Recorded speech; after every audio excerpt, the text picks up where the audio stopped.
40,000 രൂപയാണ് നിങ്ങളുടെ ബഡ്ജറ്റ് എങ്കിൽ ഈ പ്രൈസ് റേഞ്ചിൽ നിങ്ങൾക്ക് മേടിക്കാൻ പറ്റുന്ന ബെസ്റ്റ് ആയിട്ടുള്ള 6 ഫോണുകൾ ഞാൻ പറഞ്ഞു. ഇതിൽ ഗെയിമിംഗ്, ക്യാമറ, ബാറ്ററി, ഓൾറൗണ്ട് തുടങ്ങിയിട്ട് എല്ലാ കാറ്റഗറിയിലുള്ള ഫോൺ ഉൾപ്പെടുത്തിയിട്ടുണ്ട് കേട്ടോ. സോ നിങ്ങൾക്ക് വേണ്ടുന്നൊരു ഫോൺ തീർച്ചയായിട്ടും ഈ ഒരു ലിസ്റ്റ് ഉണ്ടായി. വീഡിയോക്ക് മുന്നായിട്ട് ഒരു കാര്യം, ഇതുപോലുള്ള വീഡിയോസ് ഇനിയും വരുന്നുണ്ട് കേട്ടോ. സോ അതൊന്നും മിസ് ചെയ്തിരിക്കാൻ നമ്മുടെ ചാനൽ സബ്സ്ക്രൈബ് ചെയ്തിട്ടില്ലെങ്കിൽ സബ്സ്ക്രൈബ് ചെയ്തിട്ടുള്ളൂ. സോ കൂടുതൽ സമയം വേസ്റ്റ് ചെയ്യാതെ ഓക്കെ, ഫസ്റ്റ് ഓഫ് ഓൾ നിങ്ങളുടെ പ്രയോറിറ്റി ഒരു ബെസ്റ്റ് ആയിട്ടുള്ള ഡിസ്പ്ലേ അതുപോലെ തന്നെ നല്ലൊരു ബാറ്ററി ലൈഫുള്ള ഫോണാണെങ്കിൽ നിങ്ങൾക്ക് ചൂസ് ചെയ്യാൻ പറ്റുന്ന ഒരു ബെസ്റ്റ് ഓപ്ഷനാണ് പോക്കോയുടെ X8 Pro Max.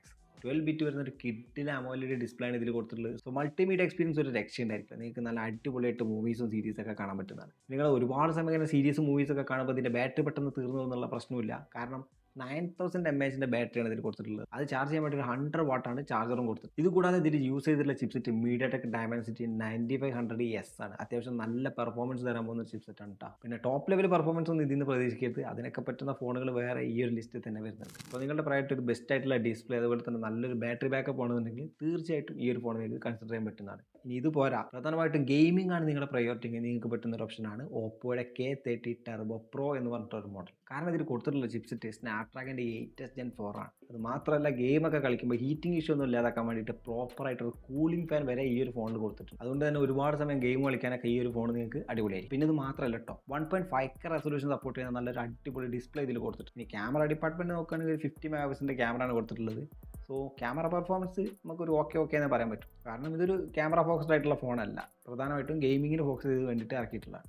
ഇനി ഇതിൻ്റെ ബാറ്ററി ഡിപ്പാർട്ട്മെൻറ്റ് നോക്കുകയാണെങ്കിൽ 7000 mAh ബാറ്ററിയും കൊടുത്തിട്ടുണ്ട്, 80 വാട്ടിൻ്റെ ചാർജറും ഇതിൽ കൊടുത്തിട്ടുണ്ട്. പിന്നെ ഇതിൻ്റെ പ്രൈസിങ് നമ്മൾ എടുത്തു വരേണ്ട ഒരു കാര്യം തന്നെയാണ് കേട്ടോ. കാരണം എന്താണെന്ന് വെച്ചാൽ 12GB റാമും 256GB ഇൻറ്റേർണൽ സ്റ്റോറേജും വരുന്ന വേരിയൻറ്റിന് 36,999 എന്ന പ്രൈസ് റേഞ്ചിൽ നിങ്ങൾക്ക് മേടിക്കാൻ കിട്ടുന്നതാണ്. സോ ഇപ്പോഴത്തെ അവസ്ഥയിൽ അതൊരു നല്ല ഡീൽ തന്നെയാണ് കേട്ടോ. സോ 40,000 രൂപ താഴെ നിങ്ങളൊരു പ്രോപ്പറായിട്ടൊരു ഗെയിമിംഗ് ഫോൺ നോക്കുകയാണെങ്കിൽ തീർച്ചയായിട്ടും നിങ്ങൾക്ക് ഈ ഒരു ഫോൺ കൺസിഡർ ചെയ്യാവുന്നത്. ഓക്കെ, ഇനി നിങ്ങളുടെ ആവശ്യം നല്ലൊരു ക്യാമറയും നല്ലൊരു ഡിസൈനൊക്കെ വരുന്ന ഒരു ഫോണാണ് നോക്കുന്നെങ്കിൽ വിവോയുടെ T4 Ultra എന്ന് പറഞ്ഞിട്ടൊരു ഫോണുണ്ട്. അത് നിങ്ങൾക്ക് ചൂസ് ചെയ്യാവുന്നതാണ്. 50+8+50 മെഗാപിക്സൽ വരുന്ന പ്രോപ്പറായിട്ടുള്ള ഒരു ക്യാമറ സെറ്റപ്പ് ഇതിൽ കൊടുത്തിട്ടുണ്ട്. അതിൽ തന്നെ മൂന്നാമത്തെ ക്യാമറ 3x ഒപ്റ്റിക്കൽസും സപ്പോർട്ട് ചെയ്യുന്ന ഒരു ടെലിഫോട്ടോ ക്യാമറയാണ്. പിന്നെ ഇതിൽ വരുന്ന 32 മെഗാപിക്സലിൻ്റെ സെൽഫി ക്യാമറ നല്ല ഔട്ട്പുട്ടാണ് കിട്ടുന്നത്. അത് വെച്ചിട്ട് നല്ല ക്വാളിറ്റിയുള്ള ഫോട്ടോസ് നിങ്ങൾക്ക് എടുക്കാവുന്നതാണ്. പിന്നെ ഈ ഒരു ഫോണിൻ്റെ പ്രൈസിംഗ് എടുത്ത് പറയേണ്ട ഒരു കാര്യം തന്നെയാണ് കേട്ടോ. കാരണം 8GB 256GB വരുന്ന വേരിയൻറ്റിന് 37,999 ആണ് പ്രൈസിംഗ് വരുന്നത്. അതുപോലെ തന്നെ 12GB റാമും 512GB ഇൻറ്റേർണൽ സ്റ്റോറേജും വരുന്ന ഒരു വേരിയൻറ്റിന് 39,999 എന്ന് പറഞ്ഞ പ്രൈസ് റേഞ്ച് നിങ്ങൾക്ക് കിട്ടുന്നതാണ്. സോ കൂടുതൽ സ്റ്റോറേജ് ഒക്കെ ആഗ്രഹിക്കുന്നവരുണ്ടെങ്കിൽ തീർച്ചയായിട്ടും ഈ ഒരു ഫോൺ നോക്കാവുന്നതാണ്.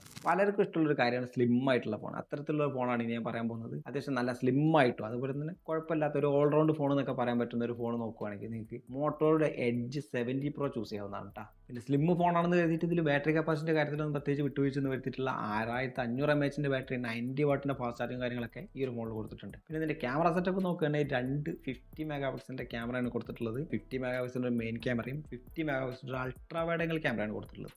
സോ ടെലിഫോട്ടോ ക്യാമറ ഇവിടെ മിസ്സിംഗ് ആണ്.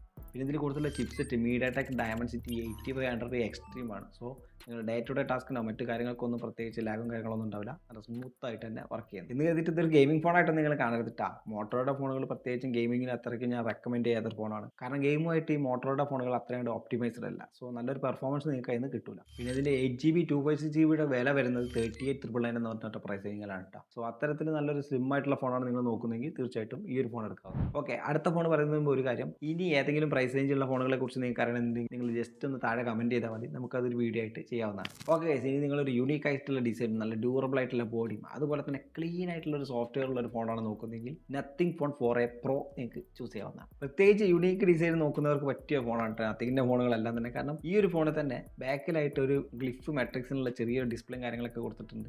അതൊക്കെ സംഭവം അടിപൊളിയാണ്. പിന്നെ ഇതിൻ്റെ ഡിസ്പ്ലേ അടിപൊളിയാണ് കേട്ടോ. 1.5K റെസൊല്യൂഷൻ വരുന്ന 144 ഹെർട്സിൻ്റെ ഒരു അമോലെഡ് ഡിസ്പ്ലേ ആണ് ഇതിൽ കൊടുത്തിട്ടുള്ളത്. ഇതിൽ കൊടുത്തുള്ള ചിപ്സെറ്റ് സ്നാപ്ഡ്രാഗൻ്റെ 7 Gen 4 ആണ്. സോ ടോപ്പ് ലെവലിലുള്ള പെർഫോമൻസ് കാര്യങ്ങളൊന്നും ഇതിൽ നിന്ന് പ്രതീക്ഷിക്കേണ്ട കേട്ടോ. നിങ്ങളുടെ ഡേ ടു ഡേ ടാസ്കിനും മറ്റു കാര്യങ്ങൾക്കൊന്നും പ്രത്യേകിച്ച് ഒരു ഇഷ്യൂ വരാൻ പോകുന്നില്ല. പക്ഷേ ഗെയിമിംഗ് ലെവലിലേക്കൊന്നും നിങ്ങൾക്ക് ഇത് ചൂസ് ചെയ്യാൻ പറ്റില്ല. പിന്നെ ഇതിലുള്ളൊരു ബെസ്റ്റ് ഫീച്ചറായിട്ട് എനിക്ക് തോന്നിയിട്ടുള്ളത് പ്രോപ്പറായിട്ടുള്ള ട്രിപ്പിൾ ക്യാമറ സെറ്റപ്പ് ഇതിൽ കൊടുത്തിട്ടുണ്ട് കേട്ടോ. 50 മെഗാപിക്സലിൻ്റെ മെയിൻ ക്യാമറ, 50 മെഗാപിക്സലിൻ്റെ ടെലിഫോട്ടോ ക്യാമറ, 8 മെഗാപിക്സലിൻ്റെ അൾട്രാ വൈഡ് ആംഗിൾ ക്യാമറ കൊടുത്തിട്ടുണ്ട്. ആദ്യം പറഞ്ഞ 2 ക്യാമറ അത്യാവശ്യം നല്ല ഔട്ട്പുട്ടാണ് തരുന്നത്. പിന്നെ 8 മെഗാപിക്സലിൻ്റെ അൾട്രാ വൈഡ് ആംഗിൾ ക്യാമറ നിങ്ങൾക്ക് അറിയാലോ, പ്രത്യേകിച്ച് കാര്യമൊന്നുമില്ല, അവിടെ ഉണ്ടാവും. ഓക്കെ, പിന്നെ ഇതിന് എനിക്കൊരു പോരായ്മയായിട്ട് തോന്നിയിട്ടുള്ളത് ഇതിൽ കൊടുത്തിട്ടുള്ള ബാറ്ററിയാണ്.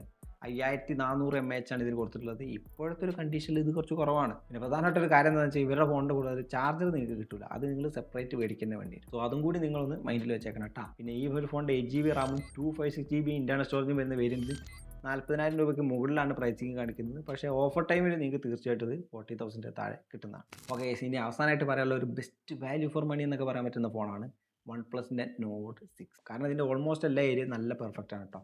ഇതിൽ കൂടുതലുള്ള ചിപ്സെറ്റ് സ്നാപ്ഡ്രാഗൻ്റെ 8 Gen 4 ആണ്. സോ പെർഫോമൻസിൻ്റെ കാര്യത്തിൽ അടിപൊളിയാണ്. ഇനി ഡിസ്പ്ലേയുടെ കാര്യം നോക്കുകയാണെങ്കിൽ 1.5K റെസൊല്യൂഷൻ വരുന്ന 165 Hz സപ്പോർട്ട് ചെയ്യുന്നൊരു അടിപൊളി ഡിസ്പ്ലേ ഇതിൽ കൊടുത്തിട്ടുണ്ട്. ഇനി ക്യാമറയുടെ സെക്ഷനിലേക്ക് വരുമ്പോൾ മാത്രം ഒരു ഡൗൺഗ്രേഡ് നിങ്ങൾക്ക് കാണാം. 50 മെഗാപിക്സലിൻ്റെ മെയിൻ ക്യാമറ 8 മെഗാപിക്സലിൻ്റെ ഒരു അൾട്രാ വൈഡ് ക്യാമറയാണ് കൊടുത്തിട്ടുള്ളത്. സോ ഒരു ടെലിഫോട്ടോ ക്യാമറ ഇതിലില്ലാത്തത് ഒരു കുറവ് തന്നെയാണ് കേട്ടോ. പക്ഷേ ബാറ്ററിയുടെ കാര്യത്തിലേക്ക് വരുമ്പോൾ ഒരു കുറവ് വരെ വരുത്തിയിട്ടില്ല. കാരണം 9000 mAh ബാറ്ററിയാണ് ഇവിടെ കൊടുത്തിട്ടുള്ളത്. 80 വാട്ടിൻ്റെ ഫാസ്റ്റ് ചാർജിങ്ങും കൊടുത്തു. സോ ഈസിലി നിങ്ങൾക്ക് 2 ദിവസമൊക്കെ ബാറ്ററി ബാക്കപ്പ് കിട്ടുന്നത്. ഇത് മാത്രമല്ല, കിട്ടാവുന്നതിന് വെച്ച് എല്ലാ IP റേറ്റിംഗും ഈ ഒരു ഫോണിൽ കൊടുത്തിട്ടുണ്ട്. IP66, 68, 69, 69K വരെ കൊടുത്തിട്ടുണ്ട്. അതായത് വാട്ടർ ജെറ്റ് അടിച്ചാലും ഉള്ളിലേക്ക് വെള്ളം കയറില്ല എന്നൊക്കെയാണ് പറയുന്നത്. പക്ഷേ ഒരു കാര്യം നിങ്ങൾ ഓർക്കണം, ഈ ഒരു സംഭവമൊക്കെ കൊടുത്തിട്ടുണ്ടെങ്കിലും ഫോൺ വാട്ടർ ഡാമേജ് ആയി കഴിഞ്ഞാൽ നിങ്ങൾക്ക് വാറണ്ടി കിട്ടില്ല. പിന്നെ ഇതൊന്നും കൂടാതെ വൺ പ്ലസിൻ്റെ മുകളിൽ എടുത്തു പറയേണ്ട ഒരു കാര്യം അവിടെ സോഫ്റ്റ്വെയർ തന്നെയാണ്. ഓക്സിജൻ വോയിസ് അടിപൊളിയാണ്, സ്മൂത്താണ്. പേഴ്സണലി എനിക്ക് വളരെ ഇഷ്ടപ്പെട്ടിട്ടുള്ള ഒരു സോഫ്റ്റ്വെയർ ആണ് വൺ പ്ലസിൻ്റെ ഓക്സിജൻ വോയിസ്. സോ അതിൻ്റെ ആനിമേഷനും കാര്യങ്ങളൊക്കെ നല്ല അടിപൊളിയാണ് കേട്ടോ. ഇത് മാത്രമല്ല കേട്ടോ, ഇതിൻ്റെ പ്രൈസിങ്ങും നല്ല അടിപൊളിയാണ്. 8GB 256GB വേരിയൻറ്റ് വെറും 35,999 നിങ്ങൾക്ക് വാങ്ങിക്കാൻ പറ്റും. സോ ഈ ഒരു പ്രൈസ് റേഞ്ച് വെച്ച് നോക്കുകയാണെങ്കിൽ ഒരു ബെസ്റ്റ് ഓൾറൗണ്ട് ഫോൺ നിങ്ങൾ നോക്കുകയാണെങ്കിൽ തീർച്ചയായിട്ടും വൺ പ്ലസിൻ്റെ ഈ നോട്ട് 6 ചൂസ് ചെയ്യുന്നതാണ്. ഓക്കെ, തീർന്നിട്ടില്ല. ഇനി ഒരു 3 ഫോൺ കൂടി ഞാൻ പറഞ്ഞത്. സംഭവം കഴിഞ്ഞ വർഷങ്ങളൊക്കെ ആയിട്ട് ഇറങ്ങിയിട്ടുള്ള ഫോണാണ്, പക്ഷേ സംഭവം അടിപൊളിയാണ്. അതിൽ ഫസ്റ്റ് വണ്ണാണ് one plus 13R, second one ഓപ്പോയുടെ റെന 40. ഇനി സാംസങ്ങിൻ്റെ ഫോൺ നോക്കുകയാണെങ്കിൽ സാംസങ് S24 FE ആണ്. സോ ഈ ഒരു പറഞ്ഞ ഫോണുകളിൽ പലതും നല്ല അടിപൊളി ക്യാമറ ഔട്ട്പുട്ടൊക്കെ തരുന്ന ഫോണാണ് കേട്ടോ. സംഭവം കഴിഞ്ഞ വർഷം ഇറങ്ങിയതാണ്, പക്ഷേ നിങ്ങൾക്ക് ഇപ്പോഴും അത് ഓഫ്ലൈനിലും ഓൺലൈനിലൊക്കെ കൺസിഡർ ചെയ്യാൻ പറ്റുന്നതാണ്. ഇത്രയും ഫോണുകളാണ് ഈ ഒരു വീഡിയോയിൽ ഞാൻ ഉൾപ്പെടുത്തിയത്. നിങ്ങൾ ഇതിൽ ഏത് ചൂസ് ചെയ്യുന്നത് തീർച്ചയായിട്ടും താഴെ കമൻറ്റ് ചെയ്യാൻ മറക്കണ്ട. ഓക്കെ, അപ്പോൾ മറ്റൊരു വീഡിയോ ആയിട്ട് വീണ്ടും കാണാം. So this is me Vicky signing off. By.